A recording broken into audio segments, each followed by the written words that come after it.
Il était une fois, dans une contrée lointaine, une petite fille de village, la plus jolie qu'on eût pu voir. Elle était tant gâtée par sa mère, celle-ci lui dit que son adorable jeune monde, elle laissait ainsi le petit chapeau. Tous les matins, sa mère ayant cueilli des galettes lui disait: ma chère petite, va porter cette galette et ce petit pot de beurre à ta maman, car on m'a dit qu'elle était au primaire. Hâte-toi, ma fille, et ne traîne pas dans les bois. À ces mots, le petit chaperon rouge partit aussitôt pour aller chez sa mère grande qui demeurait dans un autre village. Oh, quelle plaie! C'est toujours moi qui m'y colle! Apporte-lui cette galette et ce petit pot de beurre! Non, mais sans rire! On voit bien que c'est pas à elle d'aller s'embourber dans la forêt pour se perdre au bout du monde! Et tout ça pour que cette pauvre mère grande casse son dernier dentier sur ce vieux parasite! Loin de là, tapis derrière des buissons et à l'affût du moindre bruit, se trouvait compère le loup. Oh rage, oh désespoir, oh conte enfantin maudit d'avoir dit de moi tant d'ignominie. Que n'ai-je essayé maintes et maintes fois de me montrer aimable et courtois, que le morceau de cou me renie, moi qui suis un si gentil loup gris. Pourquoi m'accable-t-on de tant de mots, car je n'ai pourtant pas tant de défauts. Sur ma vie, je jure n'avoir pas eu l'intention de poser la griffe sur ces trois petits cochons. Quant à ce garnement de pierre, pardonnez-moi d'être sincère. À ma vue, tout de suite il s'est armé et, sans même un coup de semonce, m'a sans vergogne lapidé pour me jeter dans les ronces. Car voici ma bien triste condition, je suis jugée trop vite et sans raison. Parce que je suis né loup et le demeure, on me méprise, on me hait, on m'abhorre, pour plein de crimes et de malheurs que je n'ai point commis encore. Hélas, l'infortune se joue de moi, semant, implacable sur mon destin, une profonde tristesse et un lourd chagrin qui m'afflige et me laisse en émoi. J'aimerais, si la chance me le permet, faire figure neuve aux yeux des gens pour qu'ils m'acceptent heureux et content, tel un ami plaisant et gai. Je sais trop bien qu'il ne sera pas chose aisée d'arriver à tous les convaincre de m'adopter, mais pour un peu de chaleur humaine, d'amitié, je couronnerai mon plaidoyer du succès, afin que reconnaissent petits et grands que tous les loups ne sont pas si méchants. Sapristi, voilà enfin que la chance me sourit. Quelle est donc cette voix que j'entends dans les bois? Vite, il faut que de ce pas je parte d'ici, pour ne pas laisser passer ma chance cette fois. Poussé par un désir ardent de se faire enfin une nouvelle amie, compère le loup partit aussitôt à la rencontre du petit chapeau rouge. Quand il la vit enfin, il lui dit: oh, douce enfant, où allez-vous de ce pas si pressé? Pourrais-je vous montrer d'une quelconque utilité? Non, je n'ai pas besoin de toi. Va-t'en le loup, tu ne servirais à rien. C'est déjà assez pénible de devoir aller chez ma mère grand, alors t'avoir constamment à côté de moi, je m'en passerai. Et puis d'ailleurs, qu'est-ce qui prouve que tu ne veux pas simplement me manger? Oh non, je vous prie de bien vouloir m'écouter. Vous me prenez sur mes intentions. Je cherche tout simplement qu'à vous aider pour ainsi me montrer serviable et beau. Tu es sourd, le loup. Je veux pas être ton ami. Tu es laid à faire peur et tu es certainement dangereux. Retourne d'où tu viens et laisse-moi tranquille. Désemparé et troublé par cette forte animosité à son égard, compère le loup, cependant, dans un dernier élan désespéré, la supplia. Laissez-moi vous proposer une idée, afin que nous puissions nous retrouver. Puisque ma nature vous fait tant horreur, il nous faut nous séparer dans l'heure. Puis, nous nous retrouverons chez votre mère grand, pour qu'ainsi vous révisiez votre jugement. J'irai par ce chemin-ci, et vous par ce chemin-là. Et nous verrons qui plutôt y sera.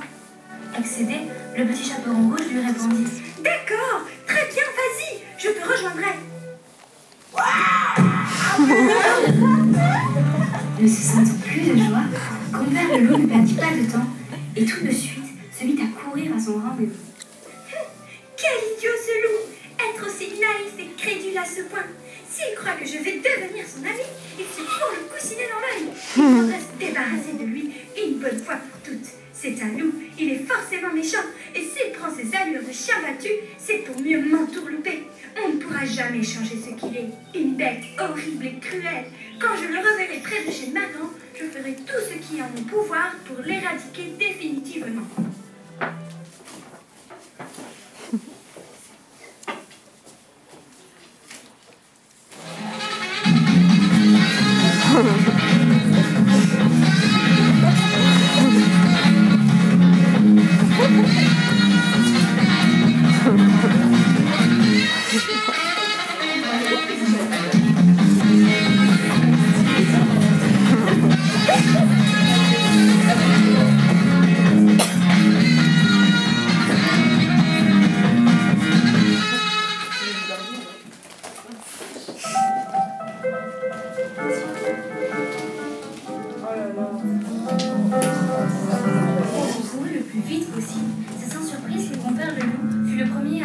Mère Grand. Ne pouvant plus attendre, il frappa à la porte. Il est là? Mère Grand, c'est moi, compère de loup. Je viens vous voir aujourd'hui. Ouvrez-moi, je vous en prie. La bonne Mère Grand, qui était dans son lit parce qu'elle se trouvait un peu mal, lui cria. Je ne refuse pas un peu de compagnie, le loup. Tire la chevillette et la bobinette ira. Le loup tira la bobinette et la porte s'ouvrit. Il se présenta à la bonne Mère Grand et lui raconta sa rencontre avec le petit chaperon rouge et quelle serait sa joie si elle acceptait d'être son amie. Je comprends, dit Mère Grand. moi aussi je ressens quelquefois le mal de la solitude. Je serais très heureuse d'être en ta compagnie. Mais tu as l'air d'être bien fatiguée. Ce long trajet t'a certainement épuisé. Va donc t'allonger dans mon lit pour te reposer un peu. Le loup, trop heureux de cette attention soudaine et ne se faisant pas dire deux fois, alla tranquillement se coucher et s'endormit aussitôt. 1 heure plus tard, parce qu'elle avait pris le chemin le plus long et longuement réfléchi à la manière de punir le loup, le petit chaperon rouge arriva chez sa mère Grand. Et quelle ne fut pas sa surprise et sa colère quand elle vit compère le loup dormir à point fermé dans le lit de sa mère Grand. Sa mère Grand l'aperçut et le petit chaperon rouge lui fit signe de la rejoindre dehors. Qu'y a-t-il, mon enfant? Pourquoi n'entres-tu pas? S'étonna la mère Grand. Je viens te mettre en garde contre cet horrible loup que tu accueilles chez toi. Comment? C'est de ce charmant compère le loup dont tu me parles? Charmant! Je vois bien qu'il se joue de toi. Il a peut-être réussi à te berner, mais pas moi. Tu t'es laissé prendre à ses beaux discours. Mais je vais te dire, moi, ce qu'il est vraiment.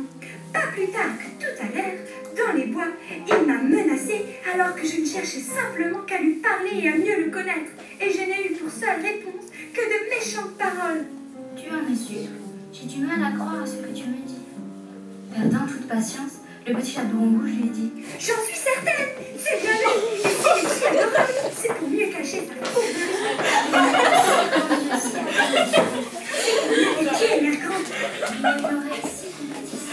C'est pour mieux rester à l'affût de la moindre de tes faiblesses, Mère Grande. C'est vrai qu'il a de grandes dents. C'est pour mieux nous manger, Mère Grande. Tu vois bien que j'ai raison, qu'il ne faut pas se fier à lui. N'as-tu pas entendu ce qu'on raconte sur lui au village? Sans état d'âme, il a dévoré ce pauvre petit agneau, prétextant qu'il troublait son eau, alors qu'il n'en était rien. Il a même harcelé une pauvre chèvre jusqu'au matin pour finalement la dévorer cruellement. Je te le dis, Mère Grand, ce loup est dangereux, j'y ai moi-même échappé de peu.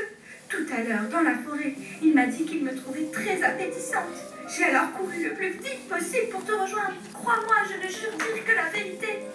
Bien, bien. Va donc chercher notre ami le bûcheron qui demeure près d'ici, pendant que je veille à ce que le loup ne s'échappe pas. Sans perdre une seconde, le petit chaperon rouge courut chez le bûcheron, et peu de temps après, elle revint avec lui et son fusil. Sans bruit, s'approchant doucement du lit, le bûcheron visa le loup et le tua.